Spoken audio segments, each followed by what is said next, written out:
welcome to another episode of Affordable Housing and Real Estate Investing, where we believe that affordable housing is the best way to build wealth for your family and friends while doing good in the world. Now, today we welcome Andrew Cairns, and he's an affordable housing investor with over 100 plus units in an expensive market like Austin. Now, who says you can't make money in an expensive market? I mean, Andrew was so kind and so gracious to come on, and his story was really inspiring from how he started his real estate investing career just a month before COVID and everything hit. And he's going to share some of the massive problems he faced just as soon as he closed on his first property. But it was also very inspiring because you got to hear how he dealt with all those problems. And he even shared little nuggets of tactical advice on how you can become a successful affordable housing developer.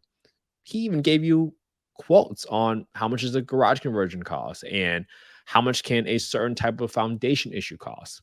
So what I'm hoping you would take away from today is one, some of the problems that you're going to face isn't as scary as you think it might be, especially when you get assign a number to it. And that's one of our goals for today with this conversation with Andrew. So let's get into the highlights and let's get into the conversation. For example, the very first property that we purchased, we paid, I think, $205,000 for it.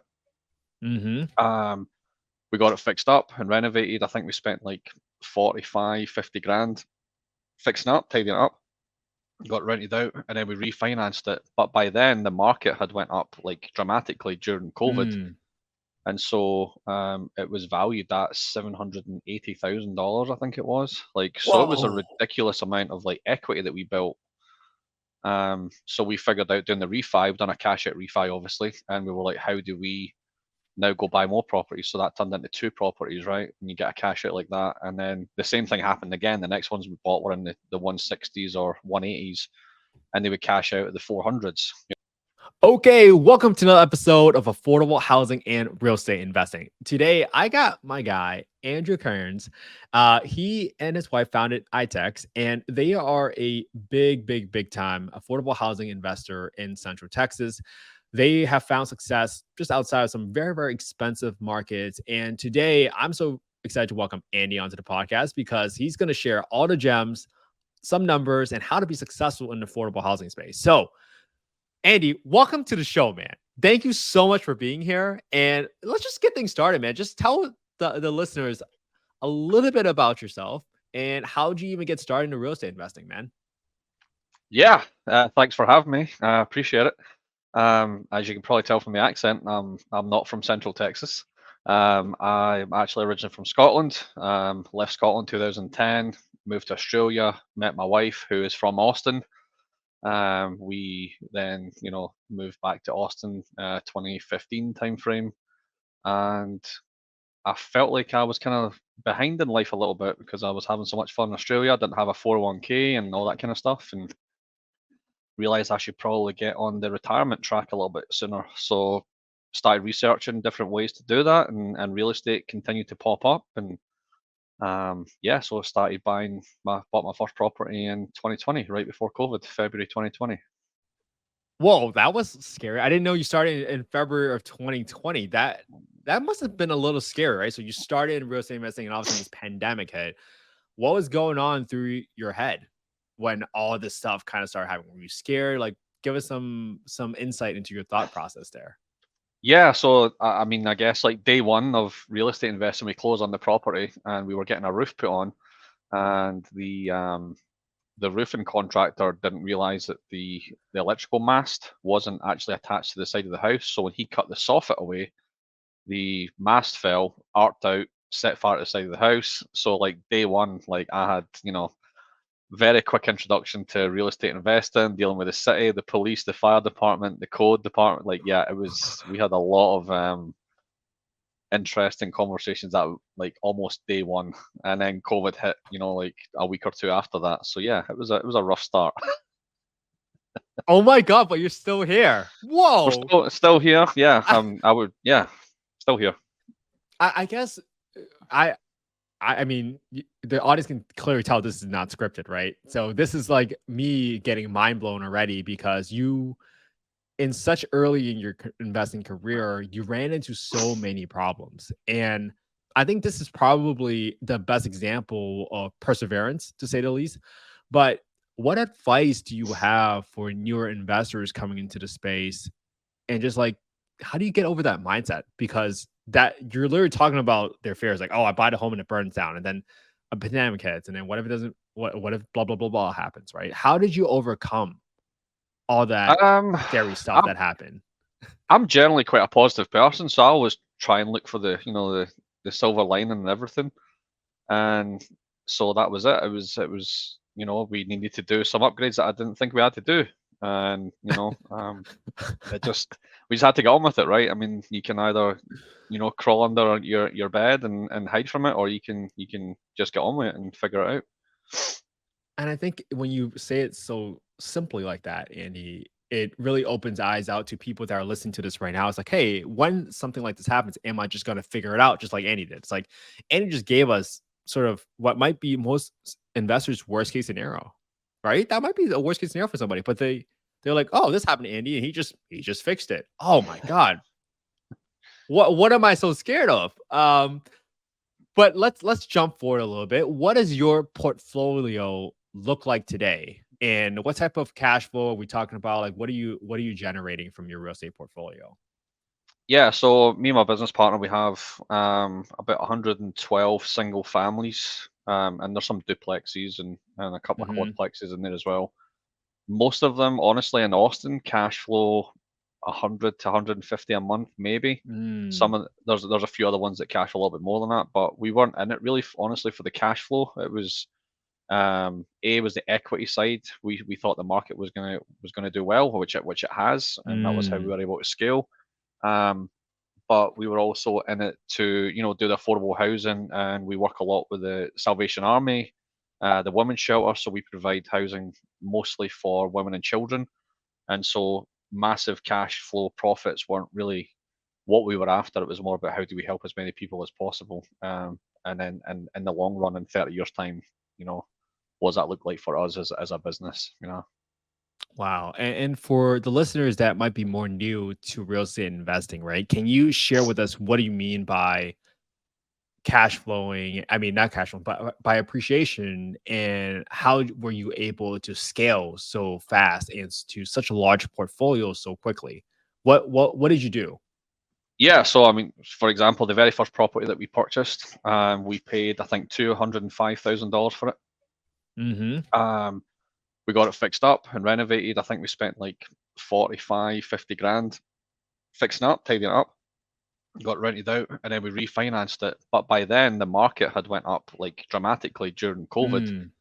and so it was valued at $780,000. I think it was like so. It was a Whoa. ridiculous amount of like equity that we built. So we figured out doing the refi. We've done a cash out refi, obviously, and we were like, how do we now go buy more properties? So that turned into two properties, right? And you get a cash out like that. And then the same thing happened again. The next ones we bought were in the 160s or 180s, and they would cash out at the 400s. So we were able to kind of ride that market and do as much as we possibly could, and pull out as much cash as we could, which is why we have a lower cash flow. But that's why we've built such a portfolio so quickly is by basically just doing the burst strategy on steroids. Yeah, and I can't emphasize this point enough, right? There are so many ways for investors to make money in real estate. Cash flow is one of them, Hmm. but another way is tax savings through depreciation deductions. But another way, obviously, is appreciation. For someone like Andy and his partner and his team, they were able to get the best of both worlds where they got the cash flow in a very expensive market, but they also were able to reap the appreciation, which is really how wealth is created at the end of the day through real estate. Appreciation is kind of your needle movers, not the necessarily the $100 to $150 cash flow. But I'm sure it helped that you guys had the heart to help people. And I think this is why I really was attracted to you, Andy, when I had the first conversation with you, because I can tell you're a good person just through some of the relationships you're working with the Salvation Army and targeting the population of women and children. This is what's really cool. And this is such a beautiful story to hear how you went from the first property with almost like a massive disaster to now reaping almost like a couple hundred grand in appreciation on some of these properties. This is really, really cool, man. Like, Yeah. congratulations on the success, first of all. This is Yeah, amazing. yeah. Thank you. It's been a lot of hard work and a lot of late nights and a lot of stress, but I think it's been worth it. Absolutely. So let's talk about your team, because 100 plus rentals is no joke. How did you build your team to acquire so many units? So it was And how basically just me and two other guys that another Scottish guy and a guy from England. So the three of us. Um, yeah, that was it. I mean, we basically hired a contractor, a general contractor who, I think he had 2 or 3 employees at the time, and we were able to help him grow his business. I think he now has 17 or 18 contractors that work for him. Um, wow. so yeah, I mean, we were churning and burning, but it was a fairly small team. Like we were pretty lean and mean. That's really interesting that you create a win-win situation for your contractors. Maybe let's talk about this part, right? Because I know this was one of my fears when I started. It's like, how do I know a contractor isn't giving me the runarounds, isn't giving me like crazy bids that doesn't make sense, and all they're trying to do is just kind of rip me off, blah blah blah, because they know I'm a new investor.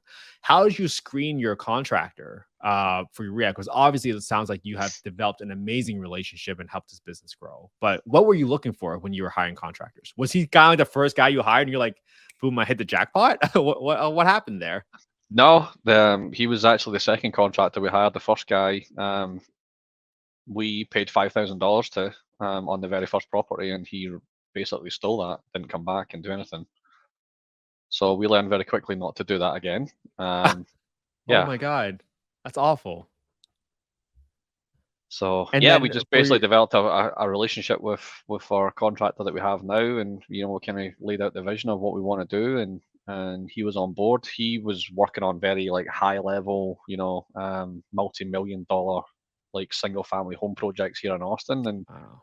and we brought him down to the affordable housing area, which I think he found difficult to begin with because he obviously does very, very high quality work. And we were like, we don't need it to be like multi-million dollar Mm. quality work. We're looking in the 200,000 range. So we knew he done great work, and we trusted him, and he just delivers an excellent product. And we've just built a great relationship with the guy at this point.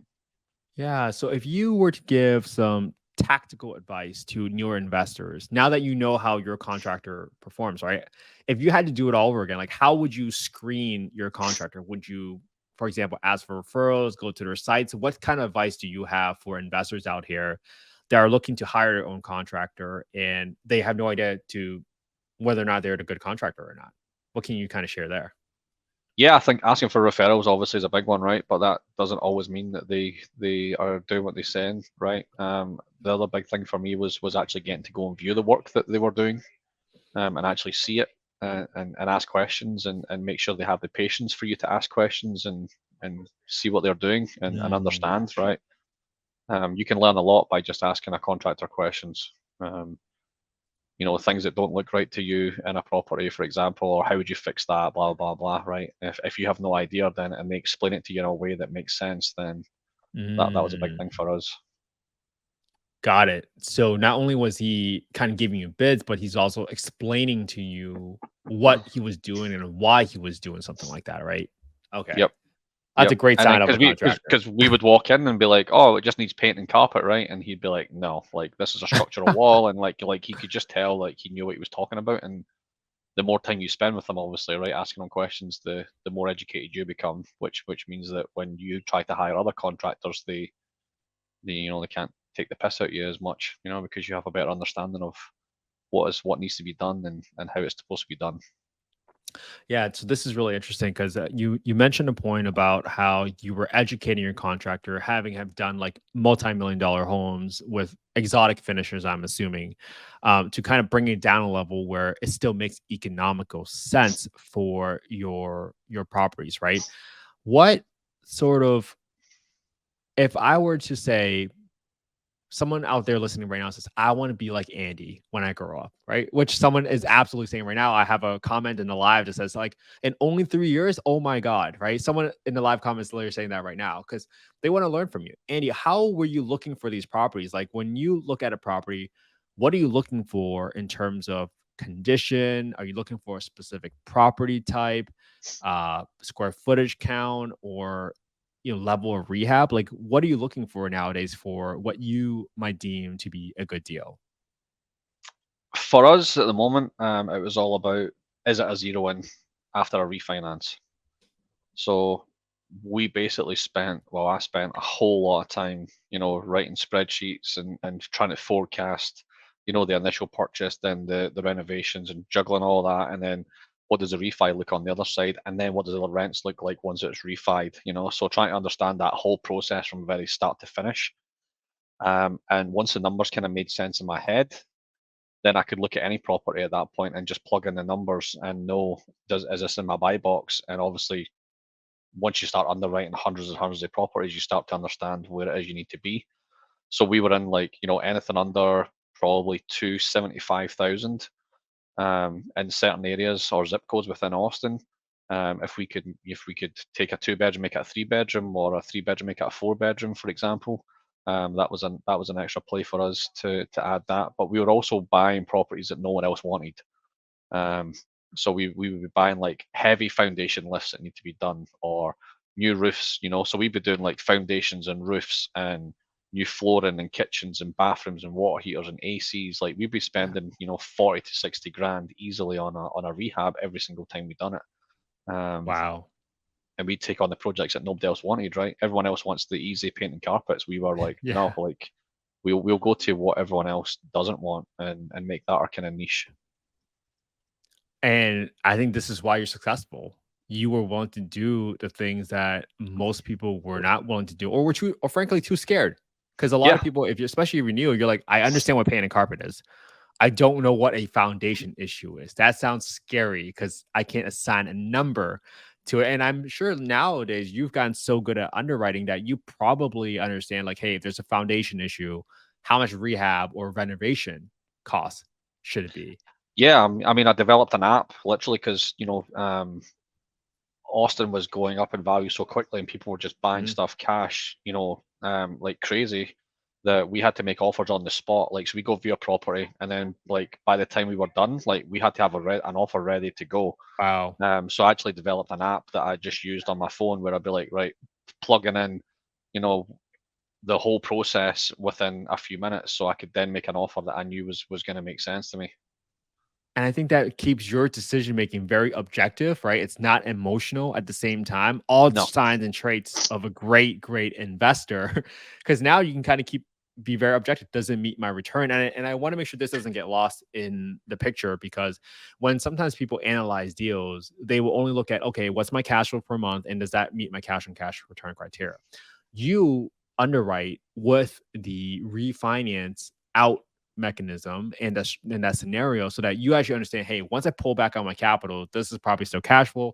What does my return look like if I don't pull back out all my capital, right? So I think these are all great marks of a holistic underwriting process that I think people can really learn from you and what you're doing. Are you licensing the app? Are you selling this app? Like, what are you doing with this app? that's a great question. I haven't really put it out there, honestly. I probably should do something with it, because for me, at least, it's been incredibly beneficial, right? Because I get to project, a year's worth of data almost within, you know, uh, 3 to 5 minutes. And yeah, I love it. So let's maybe, I want to give some tangible advice to folks, because you talked about some very scary things like foundation issues and big HVAC stuff, right? yep, And converting from two bedrooms to three bedrooms. Let's maybe talk about like three of those scenarios. Let's talk about upping the bedroom count from like a two to three or three to four. Let's talk yep. about um how much does it cost to convert a garage or something like that? And maybe let's talk about foundation issues. How much does it cost to like fix a foundation issue, and what should people look for? So let's kind of take a step there. Like, if I'm new and I'm trying to think about, like, well, I want to follow Annie's model. I want to increase the bedroom count so I can get more rent, right? Because affordable housing pays one bedroom count. What should people expect to do on like a conversion like that when they're upping the bedroom count from a three to a four or a two to three? So generally we're about, well, generally we're adding bedrooms in the garage. So we're doing Mm, garage conversions. got it. And obviously depending on the size of the garage, right? If it's a single Mm-hmm. garage, one bedroom. If it's double, then we'll try for two. Um, Mm-hmm. if there's enough space that meet the guidelines for the program, like Section 8 Mm-hmm. or the Salvation Army, whatever it is they're looking for, because they have slightly different guidelines. But generally, it's 70 square foot for a bedroom and 2 points of egress. And generally, a garage conversion probably between 8 to 12,000, depending on what needs to be done. Is that with permitting and plans and everything too? Yep. Oh, Yeah, we just okay. have the That's not too bad. contractor. Contractor just takes care of all that for us on our behalf, which is awesome. Because that means we don't have to get involved in that side of it. Got it. So some of your big let's since we covered a garage conversion and bedroom conversion in one go, what is like a big roof replacement or a water replacement, water heater replacement, and an HVAC replacement costs for those like kind of three big items that you have seen in your life? So roof replacements, again, depending on the size, I think we were paying like 240 a square. Um, Hmm. so we'd be looking at probably between 3 and 8 grand, I guess, depending on the size of the property. Yeah, makes sense. Makes sense. Um, but again, we were also, we found a roofer very, very early on, and he was doing Ah, doing doing great work, and so that helped his business and also helped us at the same time as well. got it. How about for a water heater? Are you getting when you are adding additional bedrooms? Are you getting a bigger water heater to accommodate the larger family size at all? Yeah, so generally we move the water heaters into the attic, because it lets us Hmm. reclaim an extra bit of floor space. If it's for a closet or something else, and we put the water heaters up in the attic, so we generally upgrade them at that point. That's a great tip. What does that typically cost you guys to put in a water heater and move it to the attic? Um, Generally between 800 and 1100, depending on the size Oh, of the water heater and how much space there is in the attic and yeah, stuff like that's not that. bad at all. That's Yeah, not bad at all. that's what I'm saying. And Like, how about I wouldn't take the pricing that we get, verbatim, because Mhm. we get a lot of discounts because we're buying and doing a lot of stuff at bulk at this point. So, um, That's right? Every market is gonna be different. yep, You might be in a different price market, and your rehab and labor and your material costs will probably be very different, right? yep, How about so for your garage conversions, right? You probably need air, right? New yep. HVAC system or something like that. Are you guys providing and putting in like a whole new duct system in there, or are you guys putting in mini splits into your garage? Yeah, again, it varies. We've done mini splits, we've done window units, we've done ducting. All depends on what is above and what's available to us in the specific house that we're working on. Got it. Let's go mini split and duct in work. How much will a mini split typically cost you guys to kind of put in for a garage conversion? Just a rough range. Um, Probably between 2.5 to 3.5 thousand. Makes a lot of sense. That sounds right. How about for a Yeah. ducting if you guys got to replace the HVAC and do some duct work for the house? Generally, for replacing the full HVAC and all the ducting, we're about 5,500 to 62, I believe, is the highest we've paid. Got it. So for all the listeners out there right now, again, don't take these numbers verbatim, but now you guys don't have to be afraid. Or like Annie just talked about all these different problems that they had to face. One, do garage conversions, get permits, do all this work to replace some of your big capital expenditures. They're just a number at the end of the day. And when you plug it in the numbers and you follow Annie's model, that's how you determine whether a deal will work or not.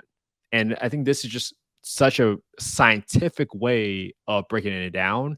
And that's how I can tell that you're a great analyzer. Is like you're so methodical in the way you go about this underwriting process, Andy, that it just makes so much sense when you keep it so simple. And sometimes people overcomplicate things when they don't need to.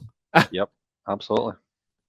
Um, so I want to get into affordable housing now, and you've had some partnerships with Salvation Army and targeting the women and children for some of your rentals. How did you build these relationships, and why did you even pursue like these specific relationships? Yeah, so Section 8 was basically our second property. We found an investor here in Austin who had, I think, like 80 or 85 ish properties, all in Section 8. And we kind of were like, we want to be like him. How do we do that?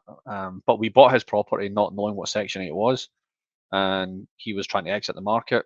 And he basically explained to us what the process was and kind of walked us through that, Section 8 is a good thing and how it gets to help people and that kind of stuff. And again, during COVID, it's guaranteed rent from the government, right? Which was a huge thing for us. It was risk mitigation, a huge risk mitigation, because all the forbearances and moratoriums that people were doing on rent, like the government continued to pay regardless all the way through COVID, right? So um, it was risk mitigation, but it was also good karma for us where we were really able to help people.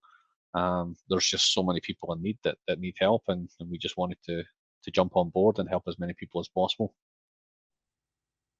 So what did your relationship with like Salvation Army and other organizations do for you? Were they almost like a renter lead source for you and your Yeah, company where they absolutely. say, "Hey, okay." Yeah, so So when basically you we have would a we would go ahead. we would find a property, and before we would market it to anyone else, we would put it out to those charities and those I guess companies or lead sources, as you put them. Mhm. We'd send it to them first, and we would give them first dibs on if it was a good fit for them. If it wasn't, then we would go the Section 8 route. But our we kind of struck a relationship of like, we will send it to you guys, and you guys have 5 to 10 days to decide if this is a good fit for you, and if it's not, then we will move on to something else. Got it. So it sounds like the benefit was they probably do some pre-screening on their own, right? So they say, "Hey, Yes. we know these people. We work with them. Maybe they're social workers, etc." And they're like, "Hey, we know these are good people. They're going to take good care of your home. Check these people out. See if they're going to be a good fit for your home."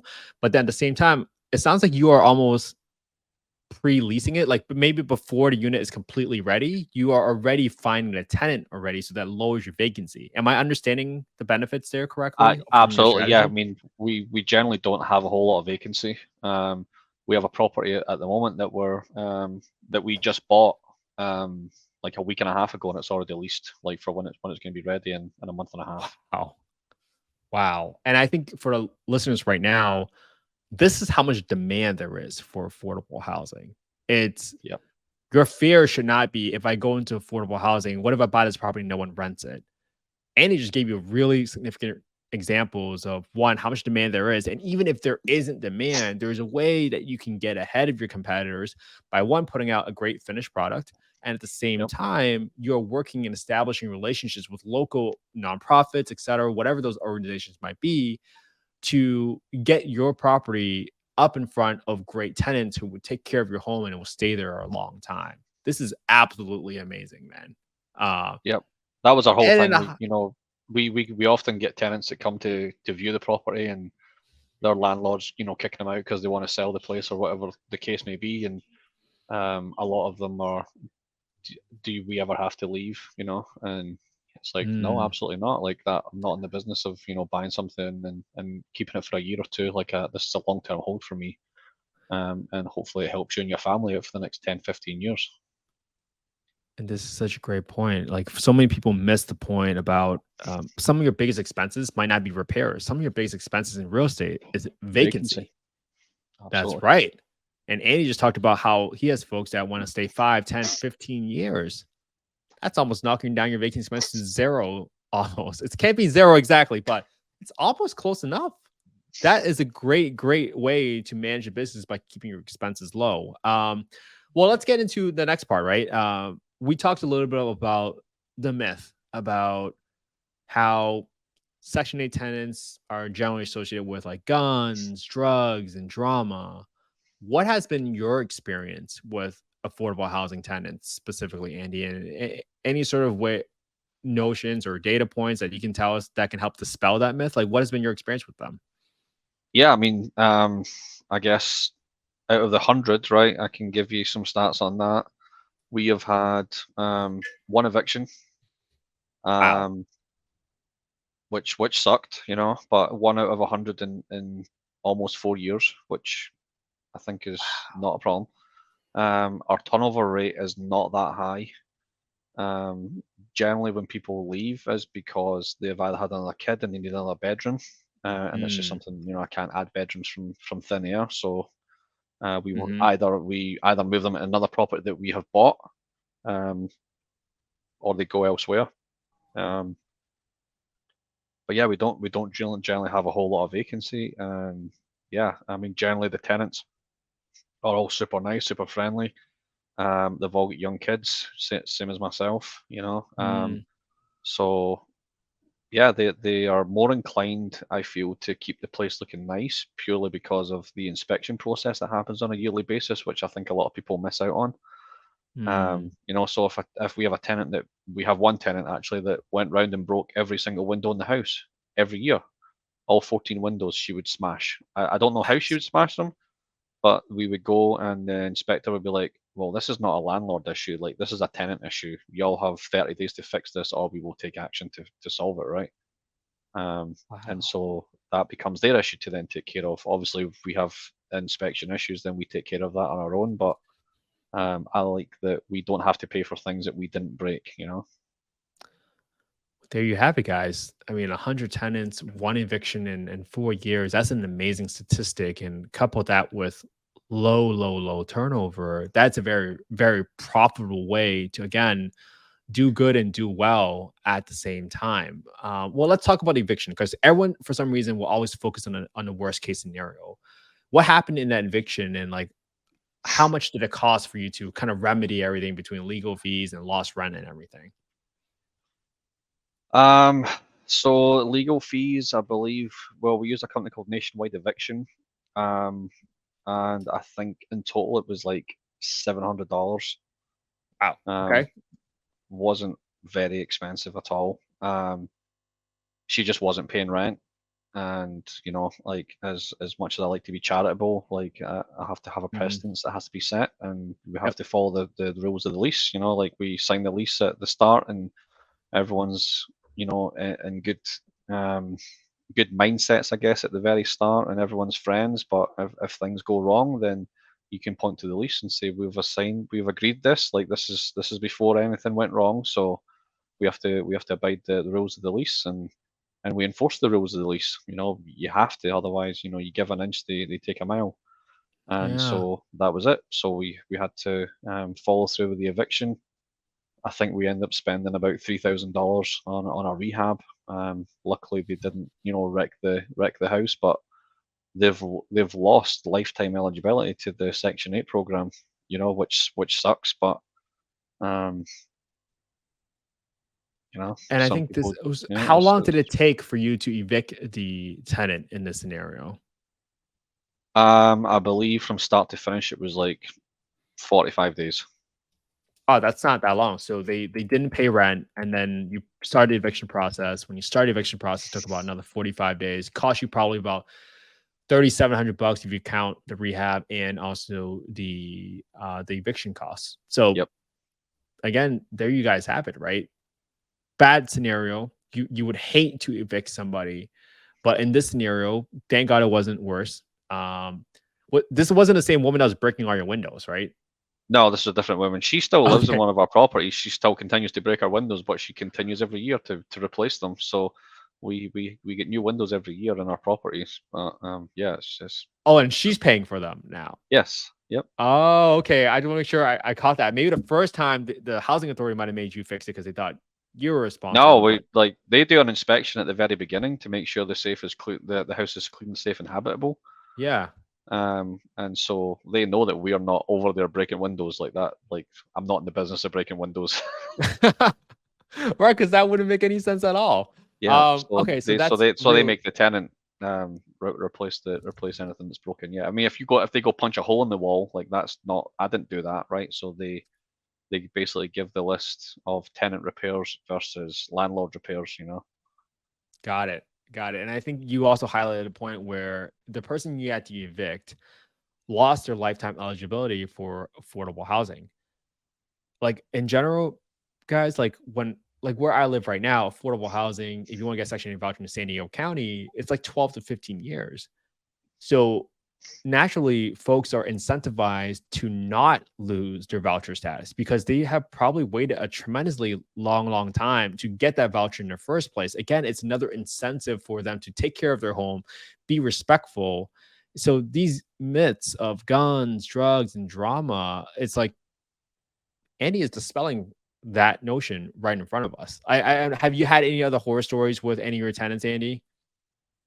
I mean, not like horror stories like guns and drugs and stuff. We had one property got shot at, Oh, because they had someone living there that they shouldn't have had living there, and they were mm, involved in some gang stuff, and um, we took care of that, and then it's other stuff, just random ridiculous things like we have some tenants who we've shown up to do a property inspection. They've had pigs in the house and goats and just random like you know things like that. And it's like this cannot like you have to get rid of them like immediate like by the end of the day type thing. Um, so they make some hilarious mistakes I guess sometimes, and you just have to keep on top of it and rectify it. yeah. So this is really good, right? So again, all these myths, they are the exception, certainly not the rule. Andy, what other advice do you have for folks that are looking to invest in affordable housing? Like, you have some relationships with the Salvation Army and other organizations. What are you getting involved in screening the tenants yourself? Like, what does that look like? How are you choosing and selecting the tenants that comes and lives into your home? Yeah. So yeah, we have the final say on everyone who moves into one of our properties. Um, Generally, Section 8, they screen, obviously, right? So Mhm. nobody has major felonies generally. But we obviously do a background credit check and stuff like that as well. We generally find that they don't have great credit, which is fine. And we work with them on that. But obviously, there's things that we just don't allow, right? We don't allow rapists and murderers and that kind of stuff, dangerous felons, to live in Mhm. our properties. Um, and apart from that, like it's fairly straightforward. Like, yeah, just no dangerous people in our houses. Like just be smart about who you allow to live there. Got it. So you got some pretty good criteria about there, like no felonies and credit score is okay to not be a big factor in there. Are you looking for do you allow folks with like evictions or history of evictions into your homes? Or is that one of your deal Um, breakers too? if they have had an eviction in the last 5 years, we don't allow it. But Got generally, it. if they're on Section 8, they haven't had an eviction, right? Because they'd no longer be in the program. So we don't we Good don't we point. don't see that a whole lot. Yeah. Good Section 8 does a point. lot of pre-screening for us, right? So like we know generally people who are on Section 8, like yeah, they might have money issues or they may have credit issues, but generally they're good people, right? Yeah. Yeah. Do A you lot have of any the idea of like what the wait list looks like in your city or in your county for Section 8? Yeah, Austin haven't opened up Section 8 waitlist since 2016, and there's I think still 5,000 vouchers. Whoa, so they haven't there's 5,000 people waiting and No, they have not there's 5,000 people with vouchers looking for housing right now, and they haven't opened up the wait list. I don't know how long the wait list is, but they haven't opened up since 2016. wow. That is a little sad, because they haven't opened up the wait list for 7 years, and there's still Yeah, 5,000 people waiting for them. yeah, I think that really gives a really good idea of what how much demand there is hmm for affordable housing. Like, they haven't been open a wait list for oh my god, that is such a long time. So, I think if people really wanted to look at, hey, one, everything that Andy has shown you today through his experience is like you can look at the numbers, try to figure out if it's a deal, establish relationships to screen and get the best of the best tenants in there. And now you know that there's such a ridiculous amount of demand out there. It's almost like a no-brainer for you to get into the space. It's there's such incredible demand for this. And maybe this is the question that I ask everybody, Andy, that comes on the show is like, why do you think affordable housing, particularly the lack of supply of affordable housing, is so hard to solve for? What are your thoughts there? I believe, from what I understand, is there's a huge negative um, mentality, I guess, around what Section 8 is. Almost feels like they need to rebrand um, from Section 8 to something else, because a lot of people just hear the word Section 8 and immediately they think it's negative, and it's absolutely not. I completely agree with you, man. I think that's like the one fight that I'm really working on right now, and the myth that I'm trying to dispel. And one of the main reasons why I wanted to bring you on is like you have a significant portfolio, you have great tenants. And I think I'm sure this is why they rebranded the Section 8 voucher system to housing choice voucher. Now they're trying to get away from the Section 8 Yeah, name, but at the end of the day, people still refer it as a Section 8 voucher because that's just over time, people get so used to a terminology that it's very hard to change how people talk. It's like when you go tell someone to go Google it, right? You don't tell someone to go Bing it, right? It's just yeah, like things like that. You get so stuck with a way of saying things that it's very hard to kind of change that rebranding when it's so entrenched in society. So I think you yeah, kind of hit the nail on the head there where people associate a negative connotation and that ultimately leads to a lack of supply. yep. Is there any other advice that you would give investors that are looking to get into the affordable housing space, like things that you have learned that you would like to kind of share on how to become successful in this space? My biggest advice, honestly, to anybody is just take action. Just do something. Get involved, ask questions. Reach out to your local authorities and see what they're doing and see how you can help. And yeah, And I think that's something everybody can do. I think you can go to your local housing authority today, just like how I went to San Diego and asked, like, "Hey, what does a wait list look like?" Don't hmm just believe Andy and myself. Like, go there, go to the local authorities and ask them, "Hey, what does a wait list look like?" And now all of a sudden, you will figure out, like, "Hey, does this work?" Maybe Andy will license his app one day and I can download it and I can figure out how do I calculate if this is a deal or not, right? And I think then that's how you remove the fear. And we talked about some of the big rehab costs today about like HVAC and stuff like that. Oh, I forgot. I was going to ask you, like, what foundation issues are we talking about, like 10, 20 grand in fixes or 50 grand, 100 grand? Like, what do foundation issues even look like? I completely forgot I was going to ask you that question earlier, but I don't want uh, the audience to be afraid of that stuff. yeah. It really varies, honestly. In Mhm. Austin, there's two types of houses. There's houses that have had foundation work, and there's houses that are getting it.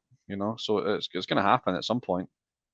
And obviously, there's two types of foundations. There's slab, and then there's pier and beam. At least in Austin, pier and beam obviously is cheaper and a little bit easier because you can get under the house, and if when you move the foundation, the pipes crack, for example, it's easier on a pier and beam to get under there and replace pipes. Whereas if it's a slab foundation, you're basically digging up, Taking. concrete slab to find those pipes to fix them. And it does happen, and it has happened. You just have to be aware of it. Um, so yeah, it can either be, you know, $5,000, $6,000. It could be the very first house we done was $27,000. Mm. So And it for really new does vary. investors, how can they tell that there is a foundation issue? Like, what should they be looking for to suspect whether or not there's a foundation issue with the property? So I'm at the point now where I can just walk in, and I feel it. It's almost like my equilibrium just like goes off, and I'm like, this house is off, and that, like, you start to kind of track where the house is going. One trick that I learned was to take like a little marble type thing and then put it in the middle of the floor, and then it will tell you if the house is, pointing in a certain direction, and that kind of gives you like a little like easy idea. Um, and then the other thing, Dude, obviously, is just to take someone with you who knows about that sort of stuff, right? But you can also look for very good cracks, one. and but there's certain cracks that are not foundation issues, and it's just settling cracks. So you can get like put off by cracks very quickly. But the little marble trick was the thing that done it for me. It's so funny you said the marble trick because I was gonna call you a walking marble when you said I can walk in there and tell it's already off. I was like, dude, you're like a walking marble. And then you said, oh, just bring in a marble yourself. You are the marble, man. You are the gem, dude. So Yeah, yeah. I mean, this you is can you can tell, like, I don't know, if you walk enough properties and if you do this enough, it's honestly experience, and you can tell. Like, I don't know how much it's off, but I can gauge. I can be like, I know that is off. That needs to be fixed. Versus, we're good here.